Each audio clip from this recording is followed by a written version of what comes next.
नमस्कार दोस्तों, मैं गुलशन शर्मा आपका फिर से स्वागत करता हूं हमारे YouTube channel all about law में। और आज हम जानेंगे मौलिक अधिकार क्या होते हैं। तो आइए बिना देर के वीडियो को स्टार्ट करते हैं। मौलिक अधिकार उन अधिकारों को कहा जाता है जो व्यक्ति के जीवन के लिए मौलिक होने के कारण संविधान द्वारा नागरिक को प्रदान किए जाते हैं और जिनमें राज्य द्वारा हस्तक्षेप नहीं किया जा सकता। ये ऐसे अधिकार होते हैं जो व्यक्ति के व्यक्तित्व के पूर्ण विकास के लिए आवश्यक हैं और जिनके बिना मनुष्य अपना पूर्ण विकास नहीं कर सकता। आगे बात कर लेते हैं दोस्तों, मौलिक अधिकार क्या क्या होते हैं। दोस्तों, संविधान द्वारा हमें 6 मौलिक अधिकार प्राप्त हैं, जिनमें पहला होता है समानता का अधिकार, दूसरा स्वतंत्रता का अधिकार, तीसरा शोषण के विरुद्ध अधिकार, चौथा धार्मिक स्वतंत्रता का अधिकार, पांचवा शिक्षा एवं संस्कृति का अधिकार, छठा संवैधानिक उपचारों पर अधिकार। दोस्तों, आपको बता दें, मूल संविधान में 7 मौलिक अधिकार थे, लेकिन 44वें संविधान संशोधन के द्वारा संपत्ति का अधिकार को मौलिक अधिकार की सूची से हटाकर इसे संविधान के अनुच्छेद 301 के अंतर्गत कानूनी अधिकार के रूप में रखा गया है। समानता का अधिकार।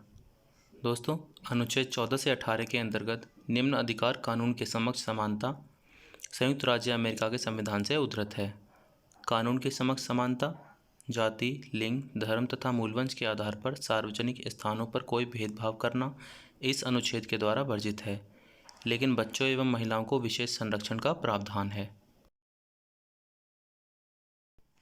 सार्वजनिक नियोजन में अवसर की समानता प्रत्येक नागरिक को प्राप्त है, परंतु अगर सरकार जरूरी समझे तो उन वर्गों के लिए आरक्षण का प्रावधान कर सकती है जिनका राज्य की सेवा में प्रतिनिधित्व कम है। इस अनुच्छेद के द्वारा अस्पृश्यता का अंत किया गया है।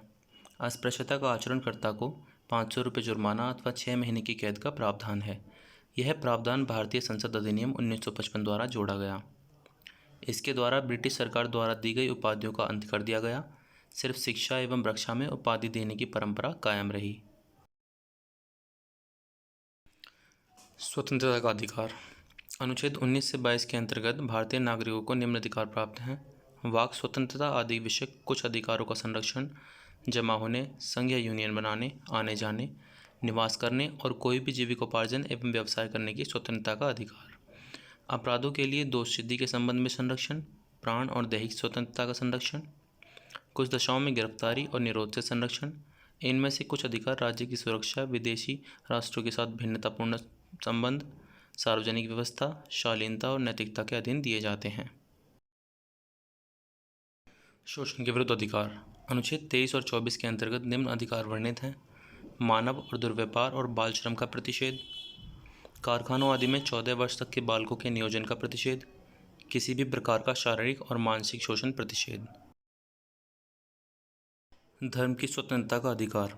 अनुच्छेद 25 से 28 के अंतर्गत धार्मिक स्वतंत्रता का अधिकार वर्णित है, जिसके अनुसार नागरिकों को प्राप्त है अंतःकरण और धर्म की अबाध रूप से मानने, आचरण और प्रचार करने की स्वतंत्रता। इसके अतिरिक्त सिखों को कृपाण यानी तलवार रखने की आज़ादी प्राप्त है। धार्मिक कार्यों के प्रबंध की स्वतंत्रता, किसी विशिष्ट धर्म की अभिवृद्धि के लिए करों के संदाय के बारे में स्वतंत्रता, कुछ शिक्षण संस्थानों की धार्मिक शिक्षा या धार्मिक उपासना में उपस्थित होने के बारे में स्वतंत्रता। संस्कृति और शिक्षा संबंधी अधिकार। अनुच्छेद 29 एवं 30 के अंतर्गत प्राप्त अधिकार: किसी भी वर्ग के नागरिकों को अपनी संस्कृति सुरक्षित रखने, भाषा या लिपि बचाए रखने का अधिकार है।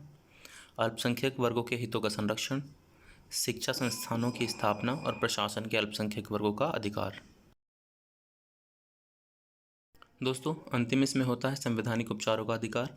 संवैधानिक उपचारों का मौलिक अधिकार किसी बंदी को कोर्ट के सामने पेश करने, अगर किसी सार्वजनिक पदाधिकारी के कारण किसी नागरिक के मौलिक अधिकार का हनन हो रहा है तो कोर्ट ऐसे मामले में दखल देता है। तो दोस्तों, आज हमने जाना संविधान द्वारा हमें क्या क्या मौलिक अधिकार प्राप्त हैं। ऐसी ही वीडियोस के लिए हमारे चैनल पर बने रहिए। अगर आपने अभी तक हमारा चैनल सब्सक्राइब नहीं किया है तो सब्सक्राइब करें और बेल आइकन को प्रेस करें। धन्यवाद।